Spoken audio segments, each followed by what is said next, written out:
Welcome back to CMA Telugu ఛానల్లో జిఎస్టీకి related topics discuss చేస్తూ ఉన్నాము. అండ్ దీంట్లో మనం ఏ చాప్టర్ డిస్కస్ చేస్తున్నాము అంటే రిజిస్ట్రేషన్ చాప్టర్ అనమాట. So GST registration chapter discuss చేస్తున్నాము. అండ్ దీంట్లో మనం లాస్ట్ క్లాస్లో ఏం డిస్కస్ చేసాము అంటే cancellation of GST registration. So GST registration తీసుకున్న తర్వాత క్యాన్సిల్ చేయించుకోవాలంటే ఎలా అని చెప్పి డిస్కస్ చేసాము. సో దీంట్లో 3 టాపిక్స్ అనేవి కవర్ అయ్యాయి అనమాట. ఫస్ట్ టాపిక్ కంప్లీట్ చేసాము. సో ఫస్ట్ టాపిక్ ఏంటి అంటే ఆ పర్సన్ తన రిజిస్ట్రేషన్ని తనే క్యాన్సిల్ చేసుకోవటం అనమాట. సో తనంతటి తాను వచ్చి తన రిజిస్ట్రేషన్ని క్యాన్సిల్ చేసుకోవటం. సో అప్పుడు ఎలా మనం క్యాన్సిల్ చేయాలని చెప్పి లాస్ట్ క్లాస్లో డిస్కస్ చేసాము. అండ్ ఇప్పుడు ఏంటి అంటే జిఎస్టీకి సంబంధించి ఎవరైతే ప్రాపర్ ఆఫీసర్స్ ఉన్నారో వాళ్ళు వచ్చి మన రిజిస్ట్రేషన్ని క్యాన్సిల్ చేయటం అనమాట. సో అంటే ఏంటో చూద్దాము. So cancellation by A GST officer. So మనకి ఏదైతే రిజిస్ట్రేషన్ ఉందో అది మన జిఎస్టీ ఆఫీసర్ వచ్చి క్యాన్సిల్ చేయటం అనమాట. So GST registration of A person or business can be cancel by a proper GST officer in one of the following cases. So ఈ following కేసెస్లో ఏం చేస్తాడు అంటే రిజిస్ట్రేషను జిఎస్టీకి సంబంధించి ఎవరైతే ఆఫీసర్స్ ఉంటారో వాళ్ళు వచ్చి క్యాన్సిల్ చేస్తారనమాట. అవి ఏ కేసులు అంటే if the registered person has violated any of GST provisions or law. So ఏవైతే జిఎస్టీ ప్రొవిజన్స్ ఉంటాయో ఆర్ ఏదైతే జిఎస్టీ లాకు సంబంధించి ఏవైతే ప్రొవిజన్స్ ఉంటాయో ఆ ప్రొవిజన్స్ని వైలేట్ చేస్తే ఆ రిజిస్టర్డ్ పర్సన్ ఎవరైతే సప్లైస్ చేస్తూ ఉంటాడో ఆ పర్సన్ ఏం చేస్తున్నాడంటే జిఎస్టీకి సంబంధించి రూల్స్ అండ్ రెగ్యులేషన్స్ ఫాలో అవ్వట్లేదు, ఆర్ ట్యాక్సెస్ పే చేయట్లేదు, ఆర్ దాంట్లో ఉన్న ప్రొవిజన్స్ ఫాలో అవ్వట్లేదు. జిఎస్టీ ప్రకారం ఏవైతే ఉన్నాయో జిఎస్టీ లా ప్రకారం అవి ఫాలో అవ్వట్లేదు, అది కాకుండా వైలేట్ చేస్తున్నాడు అనమాట. సో అప్పుడు ప్రాపర్ ఆఫీసర్ వచ్చి మన జిఎస్టీ రిజిస్ట్రేషన్ని క్యాన్సిల్ చేస్తాడు. అలాగే ఇంకో కేసు ఏంటంటే a composition registered person has not filed tax returns for 3 consecutive quarters. So మనం ఏం డిస్కస్ చేసాము, కాంపోజిషన్ డీలర్స్ మనకి ఎవ్రీ క్వార్టర్ కూడా మనకి రిటర్న్స్ అనేవి ఫైల్ చేయాలని చెప్పారు. కానీ ఇక్కడ ఏం చేస్తున్నాడంటే ఎవరైతే ఈ కాంపోజిషన్ డీలర్ ఉన్నారో ఆ పర్సన్ ఏం చేస్తున్నాడంటే ఏ రిటర్న్స్ కూడా ఆ క్వార్టర్లో ఫైల్ చేయలేదన్నమాట. A composition registered person has not filed tax returns for 3 consecutive quarters. So ఒక 3 క్వార్టర్స్ నుంచి ఫైల్ చేయట్లేదు అనమాట. సో ఎవ్రీ క్వార్టర్ ఫైల్ చేయమని చెప్పారు, కానీ ముందు జరిగిపోయిన 3 క్వార్టర్స్కి సంబంధించి రిటర్న్ అనేది కాంపోజిషన్ ట్యాక్స్ పేయర్ ఎవరైతే రిజిస్టర్ అయ్యారో జిఎస్టీ కింద వాళ్ళు పే చేయట్లేదు అనమాట, ఫైల్ చేయట్లేదు. సో అలాంటి పర్సన్ని కూడా జిఎస్టీ సంబంధించి ప్రాపర్ ఆఫీసర్ ఎవరైతే ఉన్నారో ఆ పర్సన్ వచ్చి మన రిజిస్ట్రేషన్ ఏదైతే ఉందో దాన్ని క్యాన్సిల్ చేస్తారనమాట. అలాగే ఇంకో కేసు ఏంటంటే థర్డ్ కేసు వచ్చేసరికి a normal registered person who has not filed returns consecutively for 6 months. So ఇక్కడ ఏంటంటే నార్మల్ ట్యాక్స్ పేయర్స్ ఎవరైతే ఉన్నారో సో వాళ్ళనమాట. అంటే ఏంటి, కాంపోజిషన్ డీలర్స్ అంటే తక్కువ రేట్లో ట్యాక్స్ పే చేస్తారు. అలా కాకుండా నార్మల్ ట్యాక్స్ పేయర్ అనుకోండి, ఎవరైతే ఫార్వర్డ్ ఛార్జ్లో ట్యాక్స్ పే చేస్తారో వాళ్ళనమాట. వాళ్ళు ఏంటంటే గత 6 నెలల నుంచి ఏ రిటర్న్స్ కూడా ఫైల్ చేయట్లేదన్నమాట. సో అలాంటప్పుడు వాళ్ళ రిజిస్ట్రేషన్ కూడా క్యాన్సిల్ చేస్తాడనమాట proper officer. A normal registered person who has not filed returns consecutively for 6 months. So కాన్సిక్యూటివ్గా ఒక 6 months నుంచి వాళ్ళు ఏం చేస్తున్నారంటే రిటర్న్స్ అనేవి ఫైల్ చేయట్లేదు 6 months నుంచి. సో అప్పుడు నార్మల్ రిజిస్టర్డ్ పర్సన్ ఎవరైతే ఉన్నారో ఈ ఫార్వర్డ్ ఛార్జ్లో ట్యాక్స్ పే చేసే వాళ్ళ రిజిస్ట్రేషన్ ఏదైతే ఉందో దాన్ని ప్రాపర్ ఆఫీసర్ వచ్చి క్యాన్సిల్ చేస్తాడనమాట. అలాగే ఇంకొకటి ఏ voluntary registered person who has not commenced any business in the 6 months from the registration date. So ఎవరైతే ఒక పర్సన్ వాలంటరీగా రిజిస్ట్రేషన్ తీసుకున్నారో సో వాళ్ళకేంటి రిజిస్ట్రేషన్ అనేది మ్యాండటరీ కాదు. సో తను ఏంటి ఇన్పుట్ ట్యాక్స్ క్రెడిట్ తీసుకోవటం కోసం కావచ్చు, ఆర్ వేరే అదర్ రీజన్ తను ఏం చేశాడంటే జిఎస్టీ కింద వాలంటరీగా రిజిస్ట్రేషన్ తీసుకున్నాడు అనమాట. సో ఇక్కడ ఏం చేశాడు అంటే ఆ పర్సన్ బిజినెస్ ఏం స్టార్ట్ చేయలేదు. సో రిజిస్ట్రేషన్ తీసుకున్నాడు అండ్ పాత ఇన్పుట్ ట్యాక్స్కి సంబంధించి ఏవైతే పాత ట్యాక్స్ పే చేశాడో వాటిని input tax credit set of చేసుకున్నాడు. సో మనకేంటి రిజిస్ట్రేషన్ పర్పస్ ఏంటి, బిజినెస్ స్టార్ట్ చేయడం కదా. కానీ ఈ పర్సన్ ఇన్పుట్ ట్యాక్స్ క్రెడిట్ తీసుకున్నాడు, అలాగే రిజిస్ట్రేషన్ తర్వాత ఏ బిజినెస్ కూడా చేయట్లేదన్నమాట. సో బిజినెస్ చెయ్యాలి. సో రిజిస్ట్రేషన్ తీసుకొని కూడా 6 నెలలు అయింది. సో ఇక్కడేంటి, తనకి టర్న్ ఓవర్ లేకపోయినా వాలంటరీగా రిజిస్ట్రేషన్ తీసుకున్నాడు. తీసుకొని బిజినెస్ స్టార్ట్ చేయాలి కదా. సో బిజినెస్ స్టార్ట్ చేయట్లేదు 6 నెలలు అయినా కూడా. ఏవైతే పాత ట్యాక్స్లు ఉన్నాయో వాటిని సెట్ ఆఫ్ చేసుకున్నాడు. పాతగా ఓల్డ్గా ఇంతకుముందు ట్యాక్స్ పే చేశాడో ఆ ట్యాక్స్ని సెట్ ఆఫ్ చేసుకున్నాడు అంతే. ఇంకేం బిజినెస్లు చేయట్లేదు. Not commenced any business in the 6 months from the date of registration. So registration అయిపోయిన డేట్ నుంచి కూడా అసలు ఒక్కసారి కూడా బిజినెస్ అనేది ఏ బిజినెస్ కూడా స్టార్ట్ చేయలేదన్నమాట. సో 6 months కంప్లీట్ అయిపోయింది. సో ప్రాపర్ ఆఫీసర్ వచ్చి, సో ఇలా ట్యాక్స్ బెనిఫిట్ కోసమే నువ్వు ఇలా రిజిస్ట్రేషన్ తీసుకున్నావు, సో మీ రిజిస్ట్రేషన్ ఏదైతే ఉందో ఆ రిజిస్ట్రేషన్ని క్యాన్సిల్ చేస్తామని చెప్తారనమాట. అలాగే ఇంకొక పాయింట్ ఏంటంటే, the registration is obtained by fraud methods, the proper officer has the right to cancel the registration with retrospective effect. So ఇంకేదైనా సరే ఎవరైతే రిజిస్ట్రేషన్ తీసుకున్నారో వాళ్ళు ఏంటంటే ఫ్రాడ్యులెంట్ మీన్స్ని యూజ్ చేసుకుంటూ రిజిస్ట్రేషన్ తీసుకున్నారనమాట. సో ఈ పాన్ నెంబర్, ఈ మొబైల్ ఐడి, ఈ ఈమెయిల్ ఐడి ఇవన్నీ ఇచ్చి మనం రిజిస్ట్రేషన్ తీసుకుంటాం. ఆధార్ నెంబర్ కూడా ఇస్తాం అడిషనల్గా. సో అవన్నీ కూడా ఏం చేశాడంటే, ఈ రిజిస్ట్రేషన్ అనేది ఎలా తీసుకున్నాడంటే ఫ్రాడ్ మెథడ్ యూజ్ చేస్తూ తీసుకున్నాడనమాట. సో అలాంటి కేసుల్లో కూడా ఈ ప్రాపర్ ఆఫీసర్ ఏం చేస్తాడంటే రిజిస్ట్రేషన్ని క్యాన్సిల్ చేస్తాడనమాట. The proper officer has the right to cancel the registration provided that the proper officer shall not cancel the registration without giving the person an opportunity of being heard. So ఇక్కడ ఏం చెప్తున్నారు అంటే, ఆ person cancel చేసే ముందు ఎవరైతే ఆ persons ఉన్నారో రిజిస్టర్ పర్సన్స్ ఉన్నారో వాళ్ళకి ఒక ఆపర్చునిటీ అనేది ఇవ్వాలన్నమాట. వాళ్ళు ఎందువల్ల రిటర్న్స్ ఫైల్ చేయలేదు, ఎందువల్ల బిజినెస్ స్టార్ట్ చేయలేదు, ఇవన్నీ తెలుసుకోవాలి. సో వాళ్ళకు ఒక ఆపర్చునిటీ ఇచ్చిన తర్వాత మాత్రమే క్యాన్సిల్ చేయాలన్నమాట. సో వాళ్ళకి ఆపర్చునిటీ ఇవ్వకుండా వాళ్ళ ప్రాపర్ ఆఫీసర్ ఎవరైతే ఉన్నారో ఆ ప్రాపర్ ఆఫీసర్ రిజిస్ట్రేషన్ని క్యాన్సిల్ చేయకూడదు అనమాట. Shall not cancel the registration without giving the person an opportunity of being heard. So ఇక్కడ ఏంటంటే ఆ పర్సన్కి మాట్లాడే అవకాశం ఇవ్వకుండానే క్యాన్సిల్ చేయకూడదు అనమాట. సో అతను ఎక్స్ప్లెయిన్ చేసిన దాకా విని ఆ ఎక్స్ప్లెనేషన్ కరెక్ట్ అయితే మనం ఛాన్స్ ఇవ్వచ్చు అనమాట. సో కనీసం వాళ్ళకి ఏంటంటే ఒక ఆపర్చునిటీ అనేది ఇవ్వాలన్నమాట. మాట్లాడి ఏ కారణం వల్ల వాళ్ళు ఇవన్నీ చేశారు, చేయలేకపోయారు అని చెప్పే ఛాన్స్ అనేది ఈ పర్సన్స్కి ఇవ్వాలి. ఇచ్చిన తర్వాత మాత్రమే ప్రాపర్ ఆఫీసర్ క్యాన్సిల్ చేయాలన్నమాట. సో ఇవ్వకపోతే ప్రాపర్ ఆఫీసర్ రిజిస్ట్రేషన్ని క్యాన్సిల్ చేయకూడదు అనమాట, చేయలేరు. అలాగే ఇక్కడ proviso to section 21 Class 1 of CGST Act has been inserted via CGST Act 2018. So further provided that during the pendency of proceedings relating to cancellation of registration, the proper officer may suspend the registration for such period and in such manner as may be prescribed. So ఒక్కసారి కనుక proper officer cancellation process అనేది start చేసిన తర్వాత, proceedings start చేసిన తర్వాత, so ఏదైతే registration ఉందో ముందే ఆ రిజిస్ట్రేషన్ అనేది సస్పెండ్ అవుతుందన్నమాట.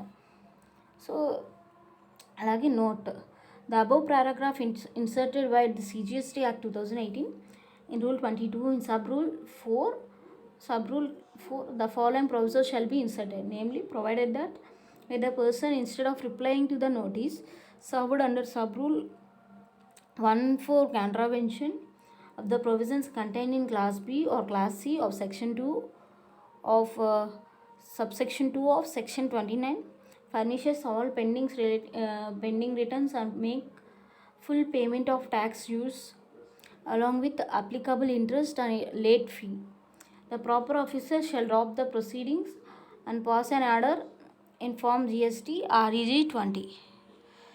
So Section 29 Class 3 of CGST Act 2017, the cancellation of registration under this section shall not affect the liability of person to pay tax and other dues under this act or to discharge any obligation under this act or the rules made thereunder for any period prior to the date of cancellation, whether or not such tax and other dues are determined before or after the date of cancellation.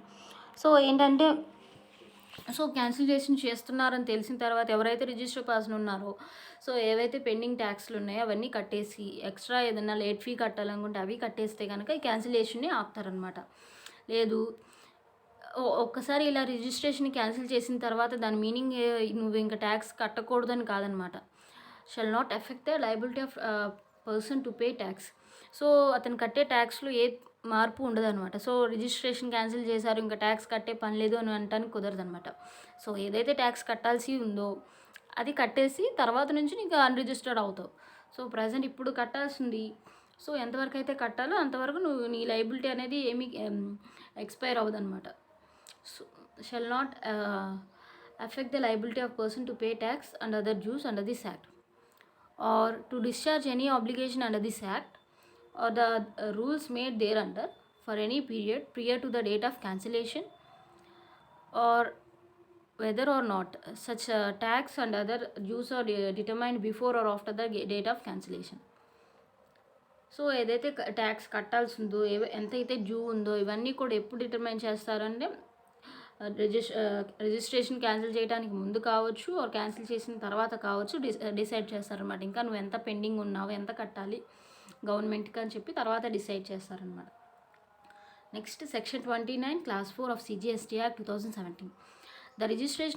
The cancellation of registration under the State Goods and Service Tax Act or Union Territory Goods and Service Tax Act, as the case may be, shall be deemed to be a cancellation of registration under this act. So ఏంటంటే మనకి CGST కాకుండా మనకి SGST కూడా ఉంటుంది కదా. So SGST ప్రకారం కావచ్చు, UTGST ప్రకారం కావచ్చు, దేని ప్రకారం అయినా సరే రిజిస్ట్రేషన్ని క్యాన్సిల్ చేశారనుకోండి, సో మన యాక్ట్ ప్రకారమే క్యాన్సిల్ చేశారు అని చెప్పి మనం deemed to be cancellation of registration under this act. So ఈ యాక్ట్ మన యాక్ట్ ప్రకారమే, మన GST యాక్ట్ ప్రకారమే అది రిజిస్ట్రేషన్ క్యాన్సిల్ అయిపోయిందని చెప్పి మనం ట్రీట్ చేస్తామన్నమాట. సో అది స్టేట్ గూడ్స్ అండ్ సర్వీస్ ట్యాక్స్లో వాళ్ళు రిజిస్ట్రేషన్ క్యాన్సిల్ చేసినా, ఆర్ UTGST ప్రకారం రిజిస్ట్రేషన్ క్యాన్సిల్ చేసినా సరే అది deemed to be cancellation of registration under this act. So ఇది సెక్షన్ 29 క్లాస్ 4లో చెప్తుంది. అలాగే 29 clause 5, every registered person whose registration is cancelled shall pay an amount by way of debit in the electronic credit ledger or electronic cash ledger equivalent to the input tax in respect of inputs held in stock. So ఇక్కడ ఏంటంటే ఎవరైతే registered persons ఉన్నారో whose registration is cancelled, so వాళ్ళ registration cancel అయిన తర్వాత shell pay an amount, వాళ్ళకి ఏంటంటే ఒక అమౌంట్ అనేది పే చేస్తారనమాట. By way of debit in the electronic credit ledger are electronic cash ledger equivalent to the credit of input tax in respect of inputs held in stock and inputs contained in semi-finished or finished goods held in stock or capital goods or plant and machinery on the day immediately preceding the date of such cancellation, or the output tax payable on such goods whichever is higher, so calculated in such manner as may be prescribed. So ఇక్కడ ఏం చెప్తున్నారు అంటే, so మనకి ఏదైనా సరే balance amount electronic cash లెడ్జర్లో కానీ electronic credit లెడ్జర్లో కానీ ఉందనుకోండి, ఆ అమౌంట్ అనేది రిజిస్టర్డ్ పర్సన్ ఎవరైతే ఉన్నారో వాళ్ళకి ఆఫ్టర్ క్యాన్సిలేషన్ ఆఫ్ రిజిస్ట్రేషన్ వాళ్ళకి ఉన్న అమౌంట్ అనేది వాళ్ళకి ఇచ్చేస్తారనమాట. సో ఇది ఎక్కడ చెప్తుందంటే సెక్షన్ 29 క్లాస్ 5లో చెప్తుందనమాట. Every registered person whose registration is cancel shall pay an amount by way of debit in the electronic credit cash ledger. So వాళ్ళకి ఏంటంటే అమౌంట్ అనేది ఏదైతే ఎలక్ట్రానిక్ క్యాష్ లెడ్జర్లో క్రెడిట్ లెడ్జర్లో ఉంటుందో ఆ అమౌంట్ అనేది పే చేస్తారనమాట. సో ఇది అనమాట మనకి ప్రాపర్ ఆఫీసర్ వచ్చి మనకి రిజిస్ట్రేషన్ క్యాన్సిల్ చేస్తే జరిగే ప్రొసీడింగ్స్ అనమాట. సో వాళ్ళు రిటర్న్స్ సరిగ్గా ఫైల్ చేయకపోయినా ఆర్ ఏదైనా ఫ్రాడ్ చేసినా, సో కాంపోజిషన్ డీలర్స్ అయితే క్వార్టర్లీ రిటర్న్స్, అలాగే క్వార్టర్లీ రిటర్న్స్ 3 quarters నుంచి ఫైల్ చేయట్లేదు, లేదంటే నార్మల్ రిటర్న్స్ అనమాట. సో నార్మల్ రిటర్న్స్ అయినా అంతే, 6 monthsలో ఏ రిటర్న్స్ కూడా ఫైల్ చేయట్లేదు నార్మల్ రిజిస్టర్ పర్సన్. అండ్ ఇంకొకటి ఏంటంటే GST ప్రొవిజన్స్ని వైలేట్ చేసిన, GST లాని వైలేట్ చేసిన. అండ్ ఇంకో పాయింట్ ఏంటంటే ఎవరికైతే మనకి వాలంటరీగా రిజిస్ట్రేషన్ తీసుకున్నారో వాళ్ళు ఏంటంటే 6 monthsలోపు ఏ బిజినెస్ స్టార్ట్ చేయట్లేదు. సో రిజిస్ట్రేషన్ తీసుకున్నారు, రిజిస్ట్రేషన్ అయిపోయిన తర్వాత మాకు అన్ని ఇన్పుట్ ట్యాక్స్ క్రెడిట్ ఇలాంటివి కూడా బెనిఫిట్స్ వస్తాయి అని చెప్పి వాళ్ళు ఇన్పుట్ ట్యాక్స్ క్రెడిట్ తీసుకున్నారు. సో వాళ్ళు ఏ బిజినెస్ కూడా ఒక 6 నెలలు అయినా సరే స్టార్ట్ చేయట్లేదు. సో అలాంటప్పుడు ఆ పర్సన్ కూడా ఏంటంటే క్యాన్సిలేషన్ చేస్తారనమాట. ఎవరైతే రిజిస్టర్డ్ పర్సన్స్ ఉన్నారో వాళ్ళు వచ్చి చేస్తారనమాట. అలాగే ఎవరైతే ఫ్రాడ్లెంట్గా మనం ఫ్రాడ్లెంట్ మీన్స్ యూస్ చేసుకుంటూ బెదిరించో బ్లాక్మెయిల్ చేసో మన రిజిస్ట్రేషన్ తీసుకున్నారు అనుకోండి జిఎస్టీ కింద, అలాంటివి కూడా ప్రాపర్ ఆఫీసర్ వచ్చి జిఎస్టీ రిజిస్ట్రేషన్ని క్యాన్సిల్ చేస్తారనమాట. సో ఈ కేసుల్లో మనకి జిఎస్టీ రిజిస్ట్రేషన్ని క్యాన్సిల్ చేస్తారు. సో ఒక్కసారి క్యాన్సిలేషన్ ప్రొసీడింగ్స్ స్టార్ట్ అయినాయి అంటే proper officer proceedings registration cancel చేయడానికి ఏవైతే ప్రొసీడింగ్స్ స్టార్ట్ చేశారో అవి స్టార్ట్ అయినాయి అనుకోండి, తర్వాత ఏదైతే మనకు రిజిస్ట్రేషన్ నెంబర్ కావచ్చు, రిజిస్ట్రేషన్ వ్యాలిడ్ డీటెయిల్స్ కావచ్చు, ఇవన్నీ కూడా ఏమవుతాయంటే సస్పెండ్ అవుతాయి అన్నమాట. అలాగే ఇవి చూసాము. అండ్ ఎలక్ట్రానిక్ క్యాష్ లెడ్జర్లో, ఎలక్ట్రానిక్ క్రెడిట్ లెడ్జర్లో ఏదైనా అమౌంట్ బ్యాలెన్స్ ఉందనుకోండి, ఆ అమౌంట్ అనేది ఆ పర్సన్కి ఇచ్చేస్తారనమాట రిజిస్ట్రేషన్ క్యాన్సిల్ చేసిన తర్వాత. అలాగే మనకి సిజిఎస్టీ లాగానే ఎస్జిఎస్టీ ఉంటుంది, యూటీజిఎస్టీ ఉంటుంది. సో ఏ యాక్ట్ ప్రకారం మనం ఎస్జిఎస్టీ, యూటీజిఎస్టీ ఈ రెండో యాక్టుల ప్రకారం ఏ యాక్ట్ ప్రకారం అయినా సరే వాళ్ళు రిజిస్ట్రేషన్ క్యాన్సిల్ చేసుకున్నా సరే, సో మన యాక్ట్ ఏదైతే జిఎస్టీ యాక్ట్ ఉందో దాని ప్రకారమే రిజిస్ట్రేషన్ క్యాన్సిల్ చేసుకున్నారని చెప్పి deemed to be cancellation of registration under this act లాగా ట్రీట్ చేస్తాం. అదనమాట. అండ్ సో ఒక్కసారి రిజిస్ట్రేషన్ క్యాన్సిల్ చేశారంటే దాని తర్వాత నువ్వు ట్యాక్స్ కట్టే అవసరం లేదని కాదనమాట. సో ఇప్పుడు మనం చెప్పేది అదే కదా, అన్రిజిస్టర్డ్ డీలర్స్ ట్యాక్స్ పే చేయాల్సిన అవసరం లేదు. సో రిజిస్ట్రేషన్ క్యాన్సిల్ చేశారు, ఇంకా మేము ట్యాక్స్ కట్టే పని లేదు అంటారు. సో ఇప్పుడు దాకా నువ్వు ఎంతైతే ట్యాక్స్ కట్టాల్సిందో అది కట్టు, ఫ్యూచర్లో కట్టే పని లేదు, ఫ్యూచర్లో నువ్వు అన్రిజిస్టర్డ్ డీలర్ అవుతావు. సో ఇప్పుడు దాకా అయితే నీకు ఏదైతే కట్టాల్సిందో ఆ లైబిలిటీ అనేది ఏం మారదనమాట. సో ఎంతైతే లైబిలిటీ ఉందో ఆ లైబిలిటీకి తగ్గట్టు నువ్వు రిజిస్ట్రేషన్ని క్యాన్సిల్ చేసినా సరే ఆ ట్యాక్స్ లైబిలిటీ అమౌంట్ అనేది పే చేయాలన్నమాట. సో రిజిస్ట్రేషన్ క్యాన్సిల్ చేస్తే ఇంకా తర్వాత నువ్వు ట్యాక్స్ కట్టకూడదన్న ఉద్దేశం, ఇంటెన్షన్ అనేది ఏం లేదన్నమాట.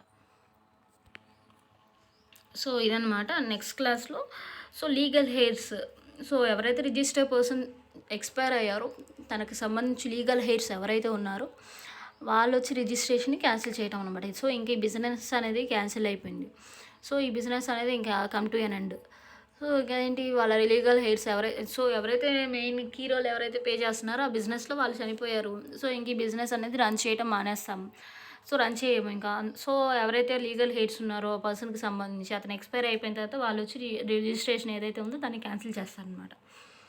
సో ఇది మన నెక్స్ట్ క్లాస్లో చూద్దాము. సో ప్లీజ్ లైక్ చేయండి, షేర్ చేయండి, సబ్స్క్రైబ్ చేయండి our channel CMA Telugu. Please like, share, subscribe to my channel CMA Telugu.